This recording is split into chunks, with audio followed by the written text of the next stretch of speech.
దేవుని పేరుతో వ్యాపారమా? కన్నప్పని తీసేసి కామప్పని పెట్టుకో, డబ్బులు బాగా వస్తాయి, బిజినెస్ బాగా అవుతుంది.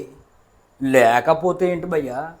కన్నప్ప అసలు భక్తి రస చిత్రమా లేదంటే రక్తి రస చిత్రమా? ఈ సినిమా చూస్తున్నంతసేపు నాకు అదే డౌట్ కలిగింది భయ్యా. హిందూ భక్తుల యొక్క బలహీనతను వాడుకుని సినిమా మేకర్స్ అయితే దేవుని పేరుతో సినిమాలు తీసి ఎంచక్క డబ్బులు దండుకుంటున్నారు. గట్టిగా చెప్పాలంటే ఈ సినిమా వల్ల హిందూ మతానికి దెబ్బే తప్ప మంచి ఏమీ లేదు. క్రిస్టియన్ సినిమాలు ఏమి రావట్లేదు భయ్య, కానీ క్రిస్టియన్స్ మాత్రం వాళ్ళ మతాన్ని వాళ్ళు చాలా చక్కగా రూపొందించుకుంటున్నారు, నడుపుకుంటున్నారు, పూజించుకుంటున్నారు. అదేవిధంగా ముస్లిం సినిమాలు రావట్లేదు, వాళ్ళ మతాన్ని వాళ్ళు కూడా చాలా చక్కగా పాటించుకుంటున్నారు. కానీ హిందూ సినిమాలు వస్తూ హిందూ మతాన్ని రోడ్డు మీద పెట్టేస్తున్నారు మేకర్స్. హిందూ భక్తుల్ని వాళ్ళ మతాన్ని వాళ్ళు ఆచరించనివ్వట్లేదు. ఒకడు వస్తాడు, సినిమా తీస్తాడు, దాంట్లో విపరీతమైన కార్యక్రమాలు చూపిస్తాడు. ఇంకొకడు వస్తాడు, ఇంకో సినిమా తీస్తాడు, వాడు ఏదేదో చూపిస్తాడు. అసలు హిందూ మతం అంటే ఏంట్రా అనే డౌట్లోకి భక్తులు వెళ్ళిపోతున్నారు. మనం రామాయణం అనేక సినిమాలు చూసాం భయ్య, చాలా చక్కగా తీసుకుంటూ వచ్చారు పాత సినిమాలు. కానీ ఓం రావత్ వచ్చి ఏదో బొమ్మల సినిమాతో ఏదో హాలీవుడ్ స్టాండర్డ్స్ అంటూ ఏదో తీసేశాడు.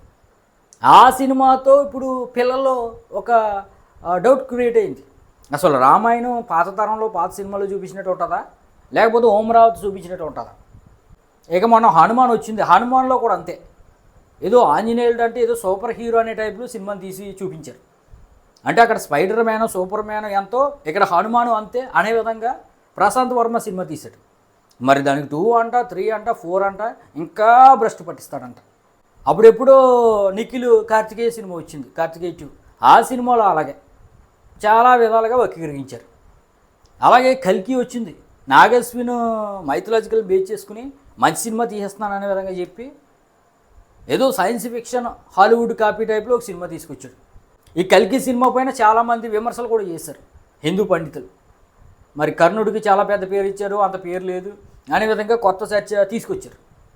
ఎందుకంటాను ఇదంతా? ఎందుకంటాను, ఇప్పుడు మీరు డైరెక్ట్గా సినిమాలు తీసి డైరెక్ట్గా ప్రజల్ని ఉత్తేజపరచలేరా?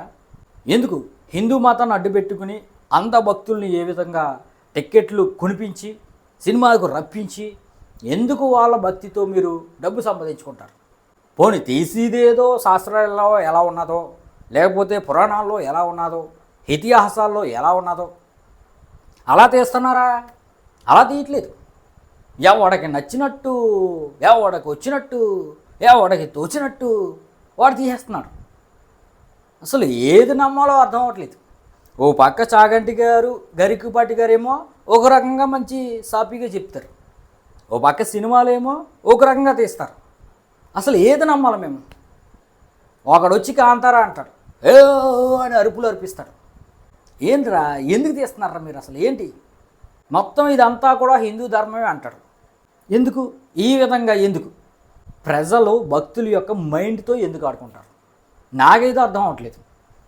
ఇక కన్నప్ప విషయానికి వస్తే భయ్య, ఈ కన్నప్పలోని సాంగ్స్ కానీ ఎక్స్పోజింగ్ కానీ ఇవన్నీ కూడా ఏదో ఒక డట్టి పిక్చర్ మాదిరి చూపించారు. అసలు ఇది భక్తి రస చిత్రమే అనే ఫీలింగే కలగలేదు. చాలా దారుణంగా తీశారు భయ్య.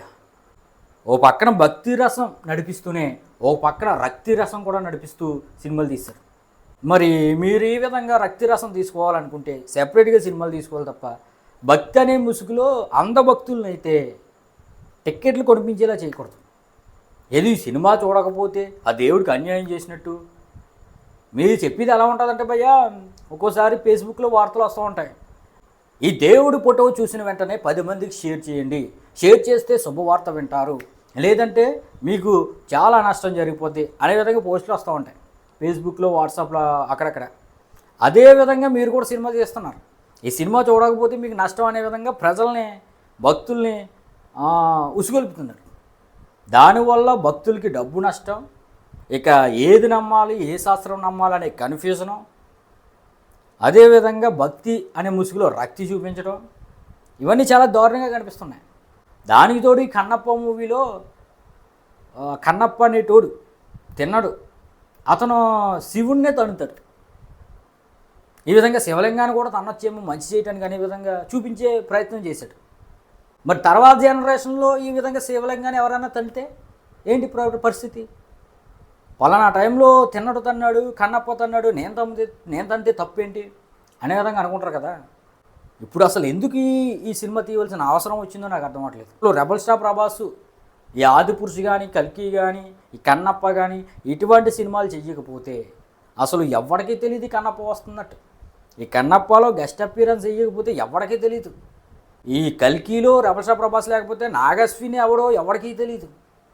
అంతెందుకు ఆదిపురుషు సినిమాలో రెబల్ స్టార్ నటించకపోతే ఓం రావత్ డైరెక్టర్ ఎవడో నాకైతే తెలియదు, ఎవరికీ తెలియదు. కాబట్టి rebel star Prabhas script select చేసుకునేటప్పుడు మంచిగా సెలెక్ట్ చేసుకుంటే మంచిది అనేది నా ఉద్దేశం. మీ ఉద్దేశం అనేది కింద కామెంట్ చేయండి భయ్య.